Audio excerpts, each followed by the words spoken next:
agendas and minutes. You can locate any of the different subcommittees, find the agenda that Irene posts there, where the links that I referred to are easily clickable and do not need to be memorized. So with that being said, Irene, if you'd be so kind to scroll us down a little further, it looks like present with us today, we have myself, Vice Chair. I see City Manager David Kelly is on. I saw City Engineer Public Works Director Mark Rincon has joined us, and Senior Engineering Technician Eric Jansen, in addition to our City Clerk, Irene, as well as Sue, our Associate City Clerk. So thank you for joining us.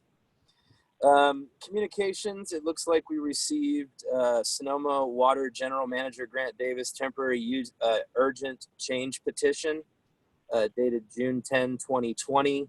Does any member of staff want to afford us some context on this at this time?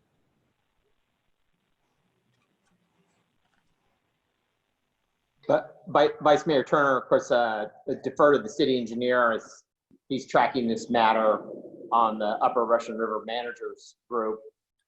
So if he wants to weigh in, please do so. But otherwise, I can add to the conversation.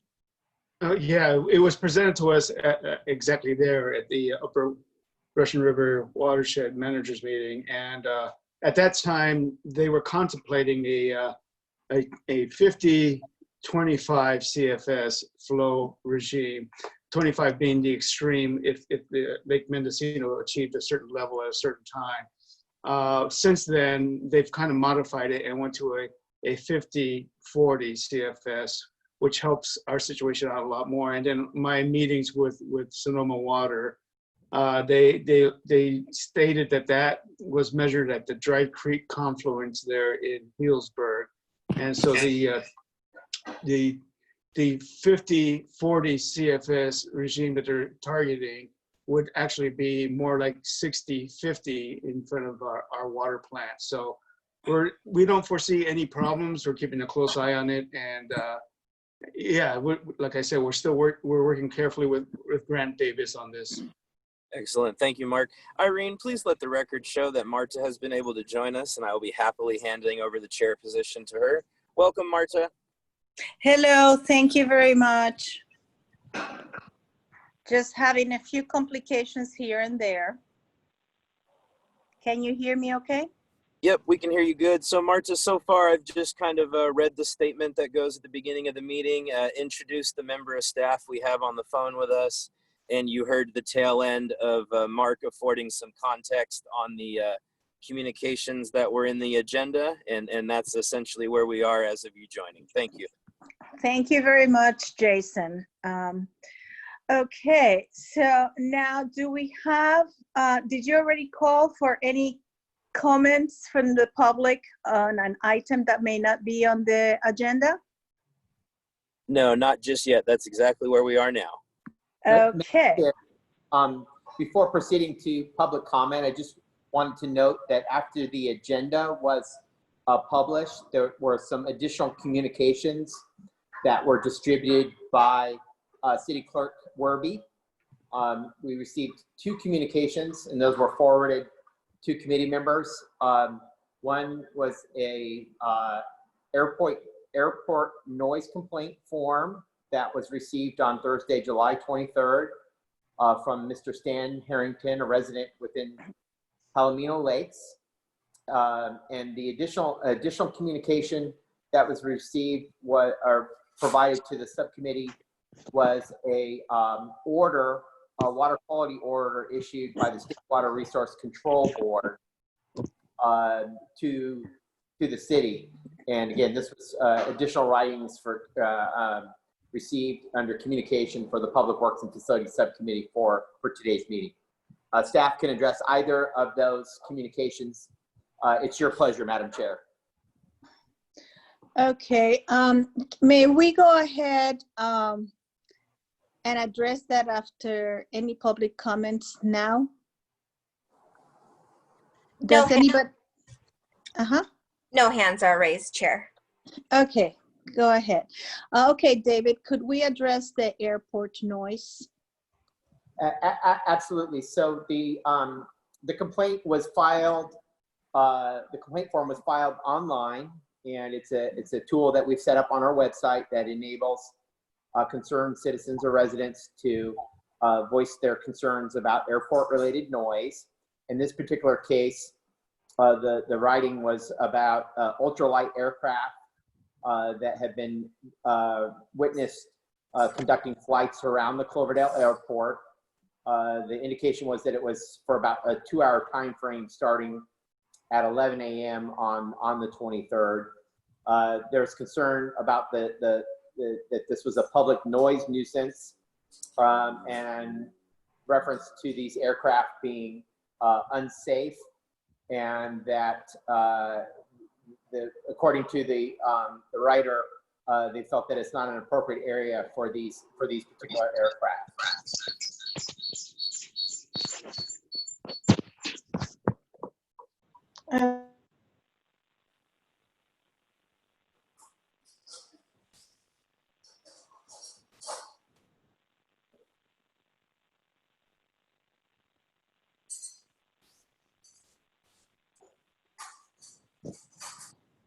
It looks like she might have dropped off, Irene. Do you reflect that as well? No, Or- I changed Cool. items here. Okay, am I back on? Yes. Okay, so I was saying, would we need to have a city engineer address that since he's overseeing the airport and have some comments on that? No comment. Usually the airport manager manages noise complaints. And he did respond. I think I saw something on that memo. David, please clarify. Yeah, I wanted to share with the subcommittee that one of our businesses and one of our important businesses at the airport is conducted by Shipway Aviation. Ray has been a long-term tenant at our airport. He does provide or operate a light sport and ultralight training service. And we're certainly aware that he follows FAA guidelines. These are authorized aircraft in accordance with, appropriate FAA regulations. So, from a safety perspective, I would have to believe that they meet the appropriate safety requirements. But, if this committee would like us to look further in it, we'd have to do some additional research on these particular, these types of aircraft, and whether the subcommittee, wants us to look further into this matter. Otherwise, it did note to the individual that submitted the complaint form that his comments were received, and that they would be provided to the subcommittee, and that he was welcome to participate and to share his concerns. So I did get back to him, very quickly to let him know, and of course we've placed it on the agenda.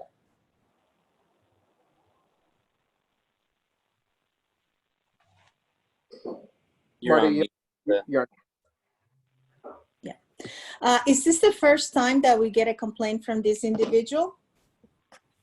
I'd have to double check. I don't recall receiving a complaint from this individual previously.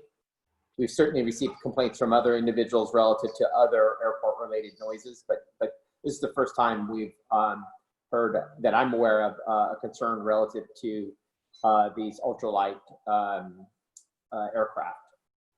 And it's the only complaint that we've received, correct? Yeah, I would say it's the only known complaint that I'm aware of that since I've been at the helm of city manager. Well, I don't know if we should pursue this. Co-chair Turner, what do you think? I think this is a matter of someone being unhappy with some noise, but Yeah, my opinion is to definitely route them to maybe get more detailed into their concerns with the airport manager, who has a lot more intimate knowledge of what can and can't be done, and just work towards service recovery in that regard. Because it's an isolated concern, it's hard for me to want to move something forward. We don't really have a pattern established yet or anything of that nature. So I believe the action thus far of having the community member engaged with the airport manager is really what we can do. The subcommittee has heard the concerns. If we start to maybe see a pattern or things start to rear up in that regard, maybe we have this conversation again. But at this point, I think we've done what we can do. Yes, and I also saw that there is a form in which details could be added to the complaint, and that was not completed. So I think it's appropriate to go ahead and talk back to the, refer back to the airport manager and address it then as such. So we'll just make a note of it, and we'll just keep it in the notes. Thank you. Thank you, David, for following up with this citizen. And you Chair. had, yes? Sorry. I do have one hand raised whenever you open it up for comment. Okay. So any other comments on this, David or Mark? No further comments from staff at this point. Okay, thank you. And let's go ahead and open it to public comments, please. Okay, so we have Ron. Ron, you should be able to speak. Yeah, can you, I can't, oh, can you hear me? Yes. Okay, perfect. I was just going to make the comment from a strictly from a real estate standpoint on that comment, is that whenever you purchase a property, there is a disclosure. If you are within, I believe it's 1 mile of an airport, you have to acknowledge that. And you are aware when you're buying it that you are subject to understanding noise and issues of being close to an airport. And if the city would like that, David, I can be more happy to dig through our files and forms and provide that to the city. So you can use that for this particular complaint if you so decide to. Ron, thank you for your feedback. And yeah, that would be great to have on file as a copy of the, I assume it's a disclosure document that you can share with us? Yes, Yes. it is. This is a standard disclosure document. So happy to send that over to you guys. I'll do it next day or so. Well, it's we thank you for that effort, Ron. I don't necessarily needs to be rushed, but if you want to do it in the next 2 days, that's wonderful too. Any other hands? Anything else, Ron? No, not till our subject comes up. Okay, thank you very much. All right, so we'll move on to the other correspondence, David.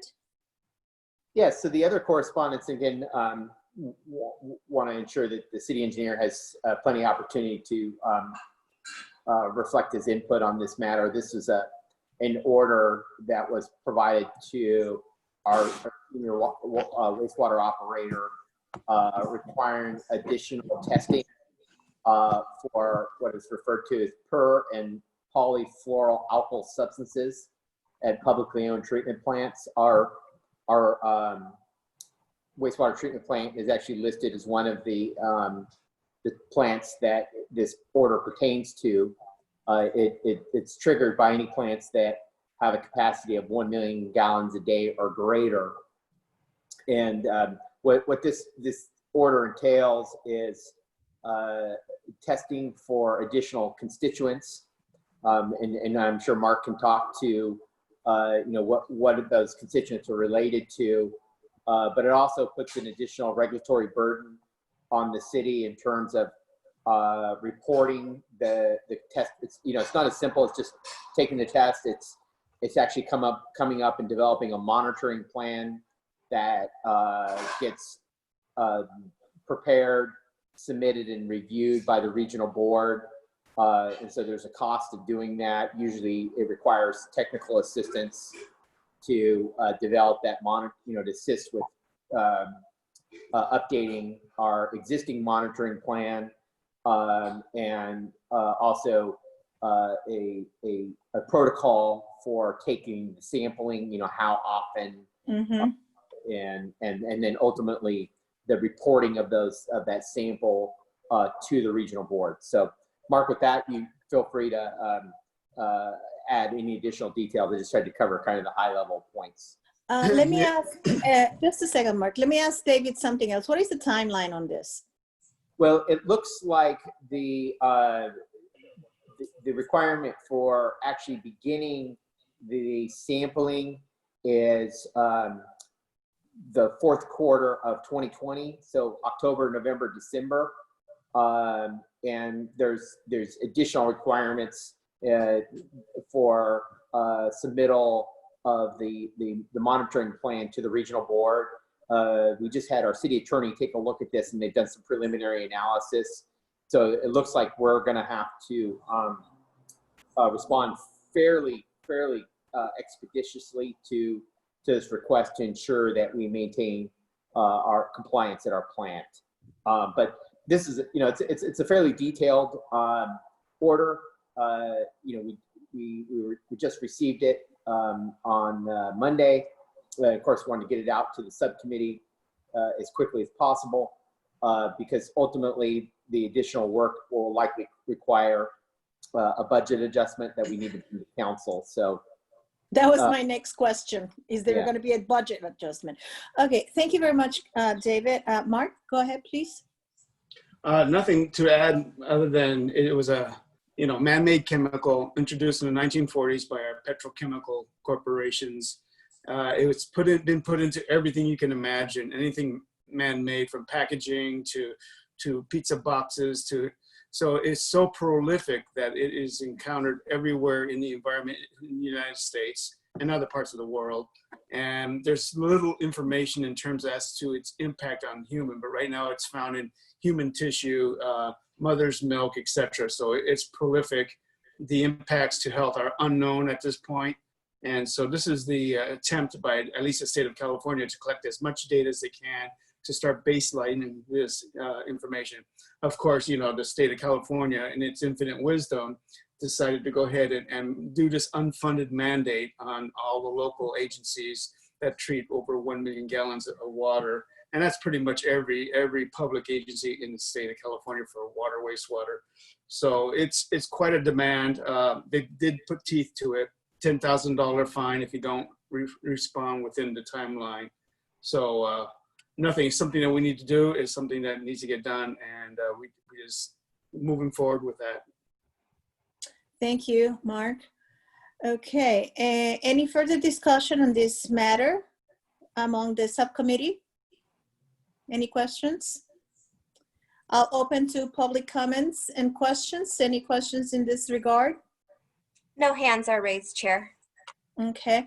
Well, David and Mark, I think you have your work cut out one more time and shuffling priorities to avoid a $10,000 fine that we can't afford. Okay. I would like to go ahead then and move on to the next item on the agenda, which is, oh, wait a minute. Did we approve, Jason, did you approve the minutes? Not yet. Okay, so that's the next thing we need to do before we move on to new items for discussion. So may someone move to approve minutes? Are there any comments or any items you would like to pull? If not, please, could someone move on this? Madam Chair, I move to approve. Okay. Yes, and go ahead and do we need to have a roll call, Irene? We can, or simple consensus is fine. Do we have consensus on this? Aye. Okay, so we move to approve the minutes. Thank you very much. So now we'll go ahead and move to Experience Cloverdale. Is the chamber going to make a short presentation on this? Or are we just going to discuss the item as presented? Madam Chair, it's your pleasure. It might be helpful to start with an overview of the concept by our representatives of the chamber, Nina and Ron. Okay, go ahead, please. Ron, why don't I give this to you and I'll chime in. Can you hear me? Uh-oh. Yep, we can hear you.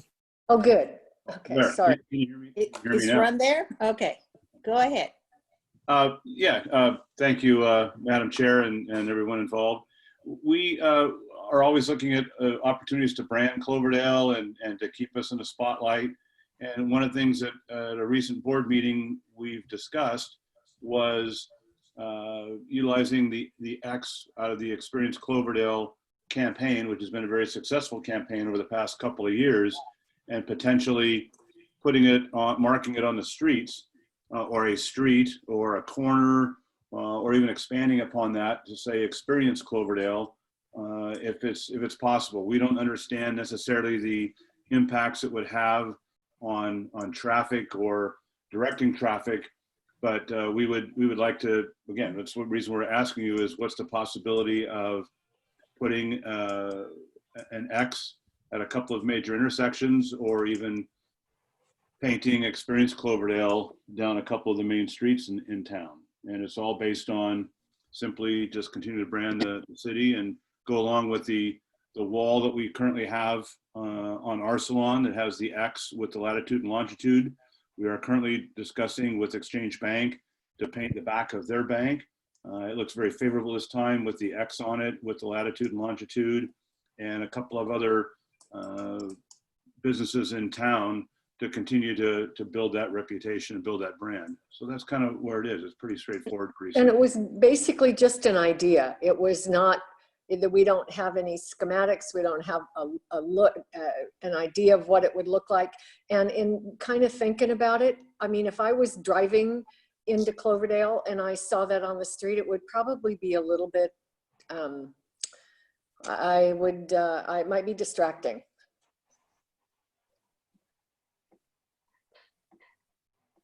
Can you hear me? Yes. I can hear good. Yeah. It was just an idea. Thank you, Nina. Thank you, Ron. I definitely support continuing to brand Experience Cloverdale in our community, throughout the region. However, I'm a little bit concerned after reading the memo prepared by Eric Jansen from Public Works Department. And also after discussing it with Creative Sonoma. We just had a meeting last week, just like you did with the ADB, Nina, in the business department. I am in the community service group. Mm-hmm. And this issue of promoting and branding different towns and different ideas throughout the county were discussed there too. And it was so timely because, you know, I knew that this was coming to the subcommittee. And the only thing that was very present in that group and also in my mind was the aspect of safety and the requirements that the county and the state have in regards to this. So Eric, may I ask you to chime in? Certainly. Thank you. So in reviewing this request, I reviewed the California Vehicle Code and also the California Manual of Uniform Traffic Control Devices. These are both law, and they govern all regulations related to markings on streets. And to put the Experience Cloverdale XX, or to put the full Experience Cloverdale word mark across streets is considered illegal under the California Vehicle Code and the manual. The city, as a matter of fact, would be obligated to remove such markings. The markings are considered a nuisance under state law, and they would be confusing to drivers. I respect that. Yeah, I do too. I have no problem with that. I have no problem with that myself. It just was, again, a thought, and we needed to bring it forward, and we will enthusiastically continue to find other ways to brand the community. It was, I totally respect and understand the law. You know, yes, no, all of us are in the same boat there. And, you know, it is a moment in our life with COVID and so on that many art projects are going through. And there are many exceptions that are being waived. and that was also the voice of Creative Sonoma. And I definitely encourage you to perhaps look and do a mural that will have the X, but perhaps even something else that would highlight Cloverdale in a good location that would make an impact to the public and also to the residents. So we continue to support the Experience Cloverdale. I'm not so much inclined to advise on moving on with this on the street. Co-chair Turner, would you like to chime on this? Yeah, so the only question that came to mind is I thought I had read in the email or the proposal from the chamber that they were willing to look at the idea of sidewalks as well. And I just find myself curious if that has, or number one, if I understood that correctly, because if not, it's a non-starter. And number two, if they were considering sidewalks, is there a similar level of regulation that has to be kind of waded through? I'm sure there is. Mark or Eric, you have any feedback on that? The legal hurdle is less severe than it is for street. However, paint on sidewalks is slippery in the rain. Mm-hmm. Would not recommend pursuing this. Okay. Okay. And again, we understand and respect that, and I just want to, when I say warn everybody, it's not a malicious warn, but we're probably going to do this photographically. So we'll probably send up a drone, take some nice pictures of the street, and Photoshop Experience Cloverdale or the X on a few of the streets, and it'll be used for promotional stuff, promotional items we do. But if you see it, don't worry, it won't be actually physically be on the streets based on. Well, make sure you have a disclaimer. We don't want any officer coming to us and say, hey, I see that in Cloverdale, you. Got it. But what we will do down the road sometime is, if we have an opportunity to, is maybe have a contest for, I don't know if you've ever seen the 3D paintings they do on sidewalks throughout the country, throughout the world actually, that are pretty amusing. And maybe someday we can do that. And of course that's all erasable, Eric, and it's not permanent paint. Well, maybe something we could do on the river park. I don't know. That's another treasure box. Yeah. So let us know how we can assist in anything else that you may want to do. Perhaps, murals and other means to promote Cloverdale. Even Martha. Maybe even some windows among shops in town that would be, stimulating to the census. So anything else, Nina or Ron? No, thank you, and we appreciate your consideration. Yep, no, thank you. Same, and we appreciate the working relationship we have, and looking forward to moving forward on a lot of other branding opportunities with the city. Okay, before we close, then I want to open to the public to see if there are any hands up in regards to this particular item. No hands are raised, Chair. Okay. Before we move on, David, I would like to go ahead, since we have Nina and Ron online, to give us an update on the city mitigation plan survey. And I also want to go ahead and thank Nina for posting it on your platform also. I got an email from you on that. Thank you for your prompt response. You're welcome. And we did post it to our Facebook page with links to the city's website as well as to the surveys. I personally took the survey a couple of weeks ago, and I'm hoping, we only have this week, I guess, for the results to be compiled, but we also sent it to the Cloverdale homepage as well as Community of Cloverdale Facebook page. And so I'm hoping if we push it, people will respond. It's pretty easy to respond to. But yes, it's very user friendly, and it's in English and Spanish. And both the links are up, Marta. Thank you, David. So could you give us a little bit of a quick update on that? You know, how much participation we've had, and if there's a possibility of perhaps even getting an extension for greater participation. Absolutely, Madam Chair.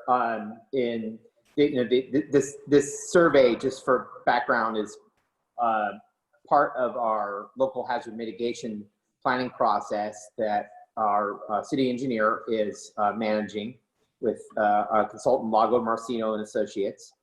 And the survey is intended to garner perspectives on local hazards to help inform the planning process that we're undertaking to develop a local hazard mitigation plan, which one of the key roles is to ensure that we comply with FEMA requirements to have the plan in place so that we can be available to obtain federal funding for important hazard mitigation projects, such as improving our downtown drainage system.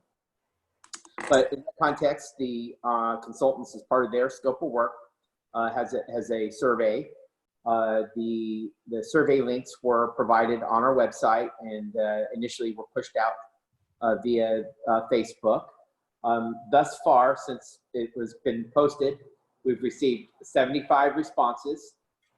Generally, the consultant is tracking the responses by quadrant of the city, and fairly even distribution.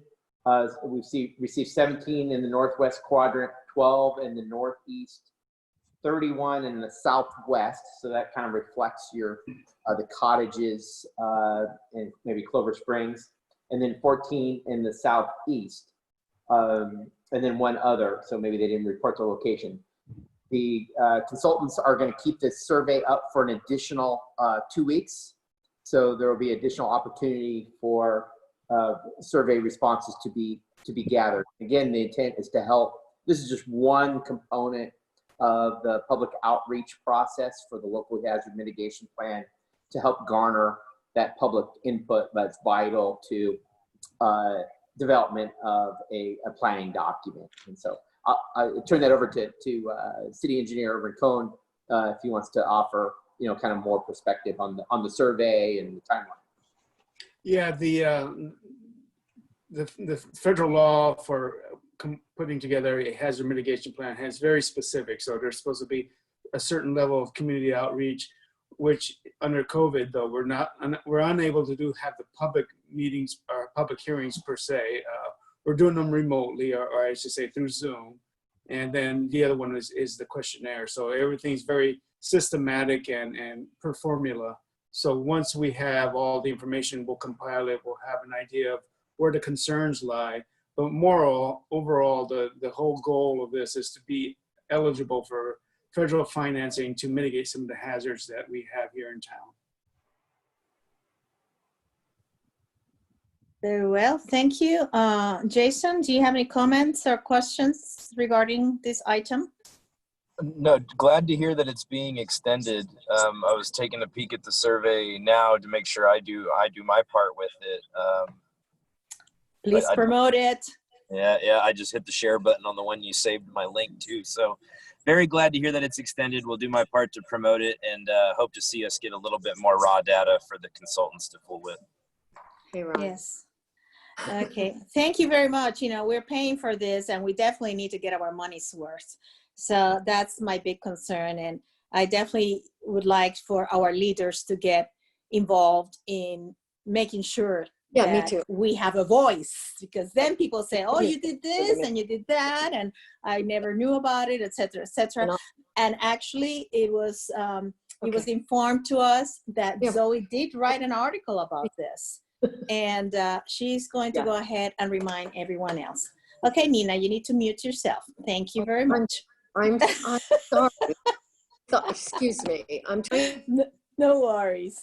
All right. Sorry, so do we have any public comments or questions, Irene, on this particular update? Oh, Chair, not at this time.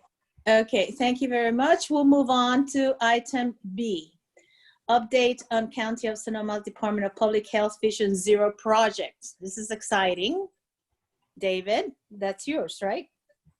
Madam Chair, I would invite senior engineering technician Eric Jansen to provide any updates he might have on this project.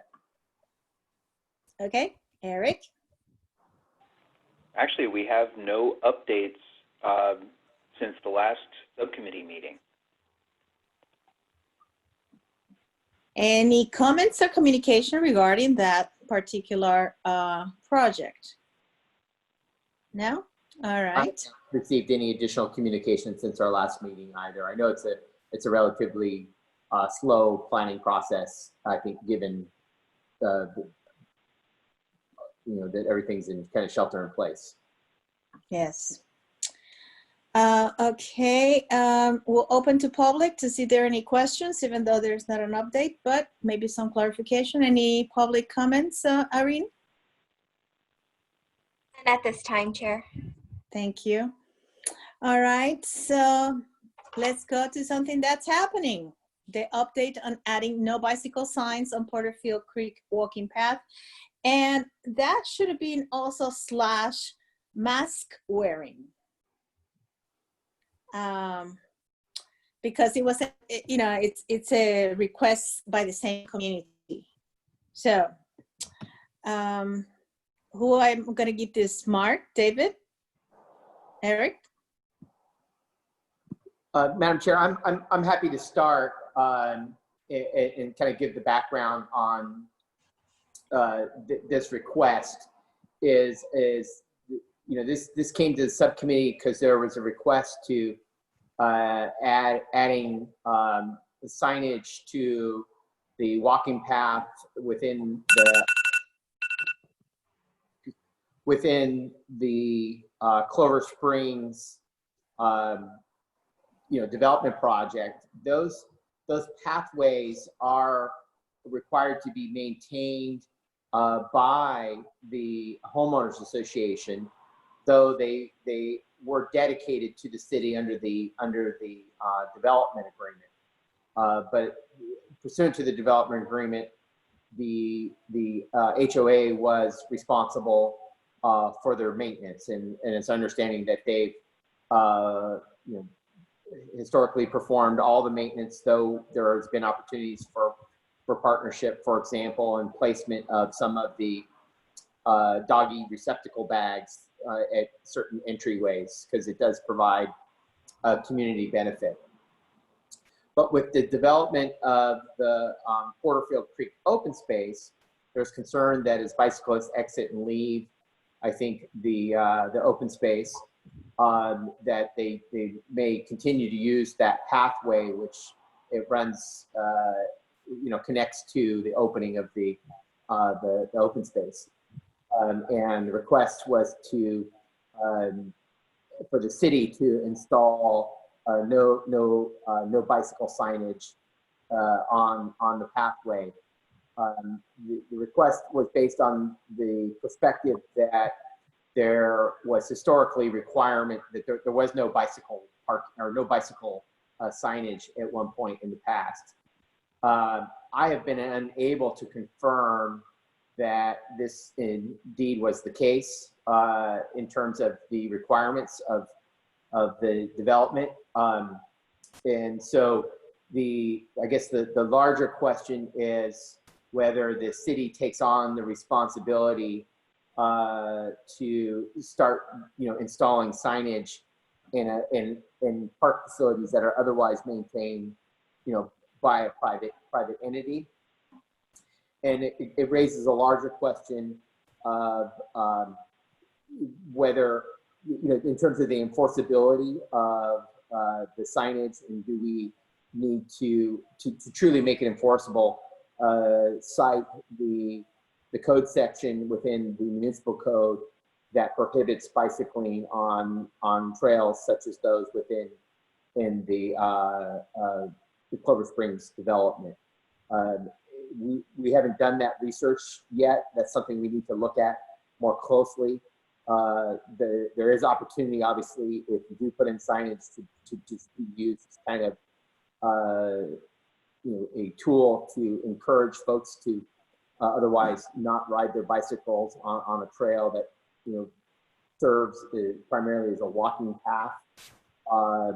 But there's kind of larger policy questions that affect other trails as well, including the River Park Trail, in whether there's, that's also a trail that's utilized for bicyclists and pedestrians as well. And so you have some walking trails that you treat differently than others. So it raises a number of issues that I think we need to conduct a more thorough evaluation and bring forward to this subcommittee for review.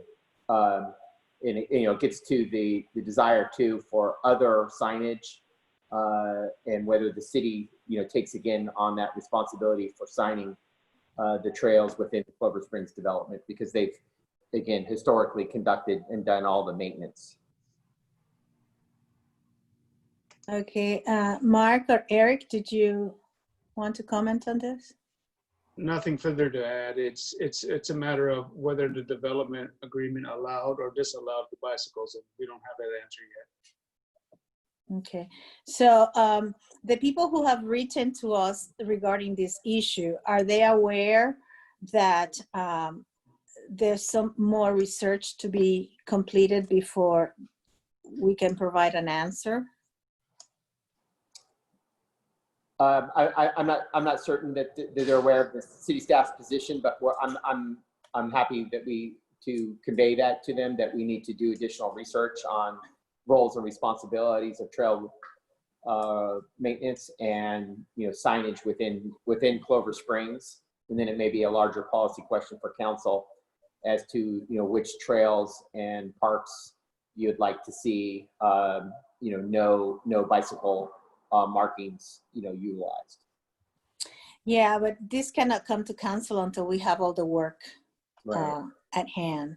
So Jason, do you have comment on this?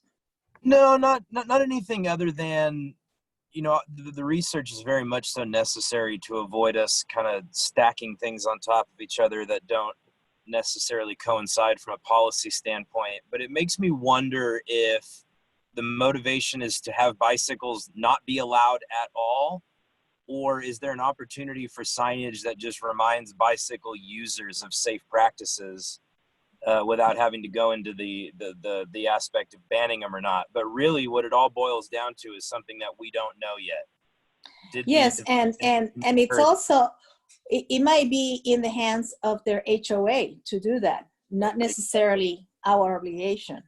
And so because that answer, is probably not easy to find and hasn't been discovered yet, I really have no recommendations other than I look forward to the update when it is we have it. Yes. Okay, and also I think we were supposed to get some information about what is it that open space allows or doesn't allow in regards to bicycles on their paths. So. My understanding of the open space requirements was that bicycling was permitted within the open space. It was not a prohibited activity. Of course, as a city who's responsible in that particular instance, we are the managers of the open space. It would be up to the council to decide if we wanted to prohibit bicyclists within the open space. And we do have the ability, if the council so directs, to disallow bicycles to utilize the open space. Of course, coming with that is there's an enforcement component. Which and also I don't think that we necessarily need to prohibit that. I think it might be to restrict it to certain paths, because there are different routes within open space, and then say within this ones you can, and these are more there are other paths that are more apt for bicycles. Mm-hmm. I mean, that's my thought. And so we need to see what other what's happening in other open spaces, and perhaps our position would be to limit biking to certain paths. Madam Chair, I think you're absolutely right. And also as Vice Mayor and Committee Member Turner mentioned, really looking at this as an educational opportunity first. I think, it's consistent with the approach that our police department takes with, a lot of matters is, seek to educate the community and educate folks so that we try to address the underlying concerns in a way that,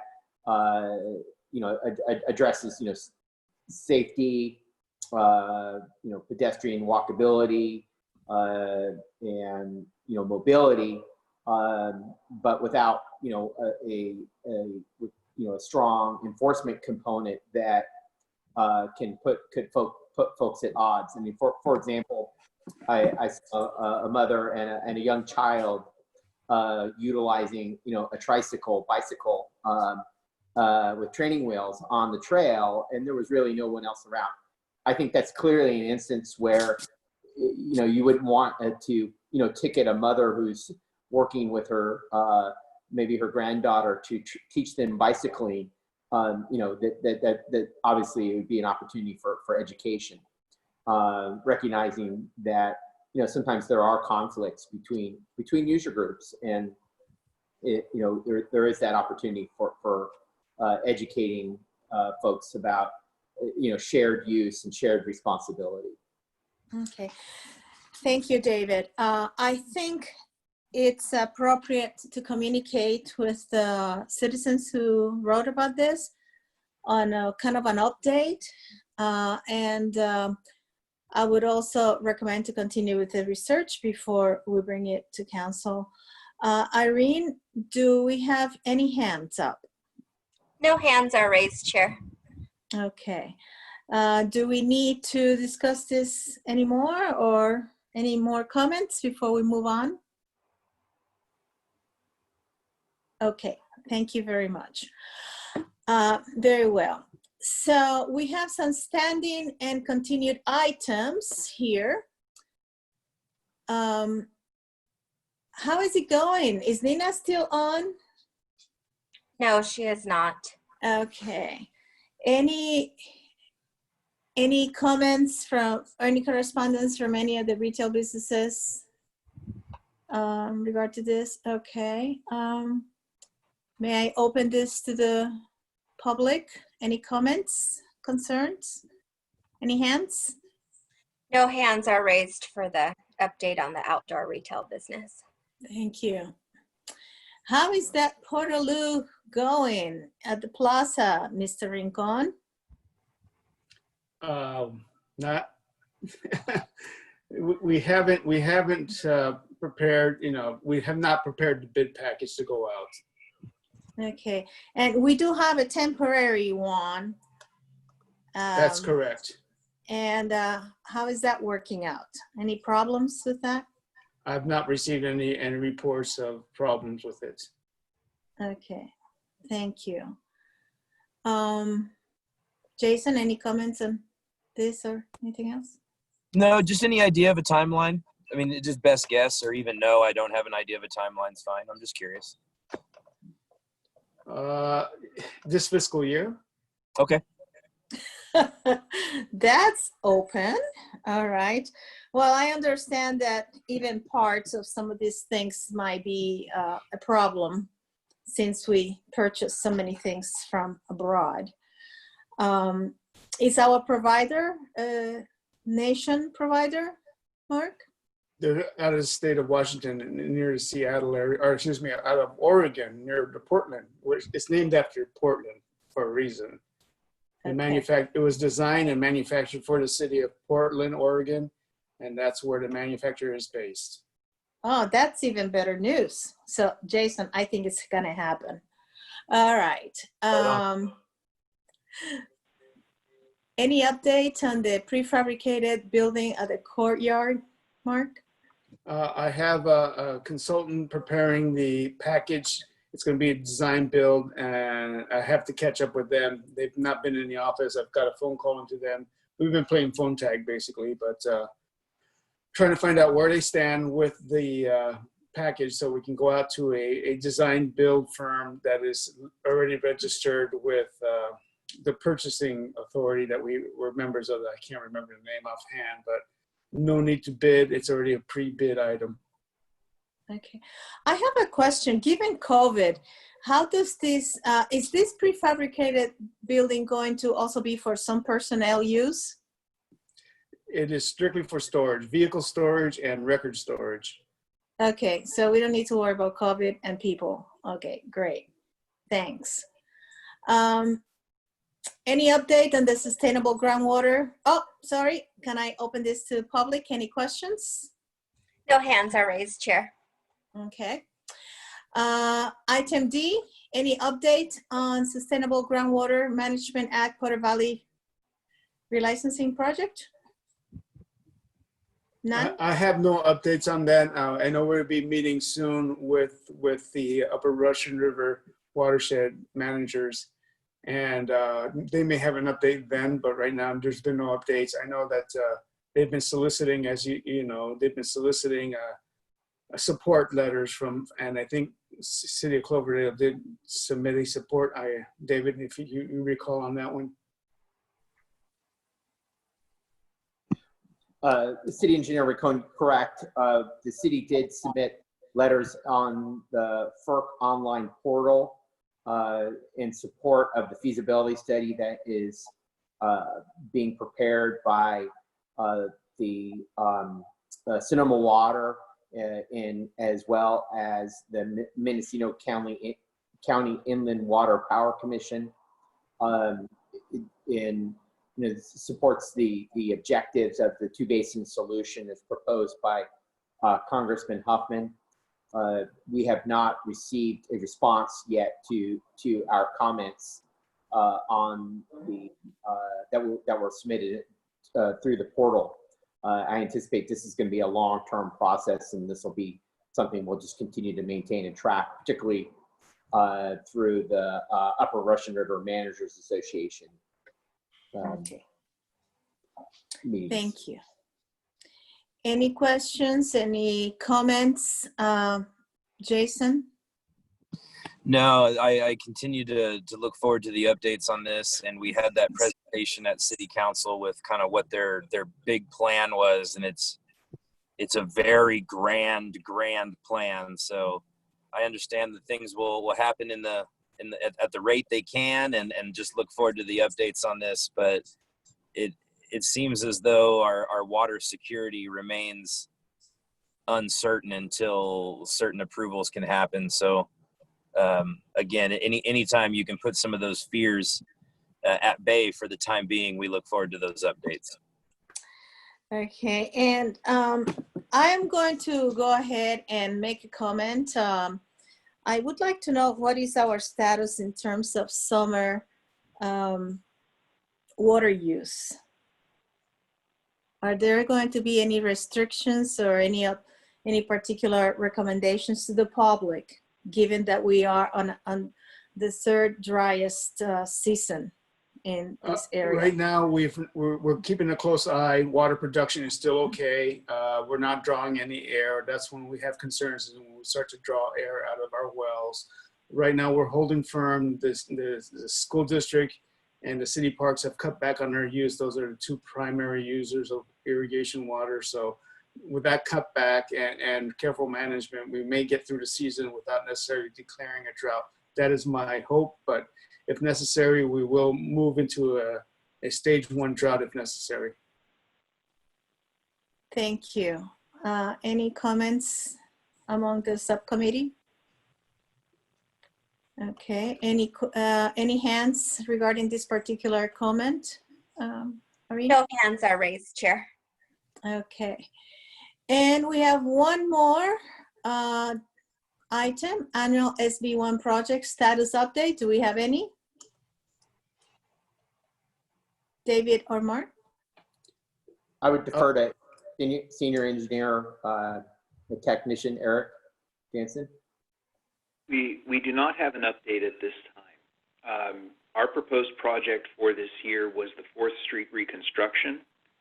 However, due to COVID and right now the high level of other projects being put through procurement, we are simply not able to bring this project forward this year. Okay. This fiscal year or 2020? 2020. Okay.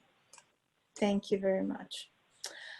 Okay, so now we have any public hands, comments?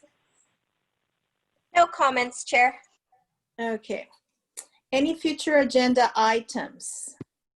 I just have a couple. Really, it's just kind of a request for an update on, I was led to believe that we had funding and a contractor secured for a crosswalk project, either replacing the at-grade light kind of things at Healdsburg Avenue and the Boulevard, or it could have been the bulb out that was happening near Dollar General. Understanding that the answer is very likely COVID, I understand. I'd just like to see if we could get an update at the next meeting as to kind of where we are and what challenges we might be facing on those two. Okay. We can certainly address that request at the next subcommittee, if not prior. Okay. Any Thank you. other items anybody might want to suggest at this point? Mark, Eric, David? Nothing yet on that. We would have to check with the consulting engineer, and of course I've been recused from that specific project, so I will refrain from further comments. Okay, thank you. I can't talk about that either, Jason.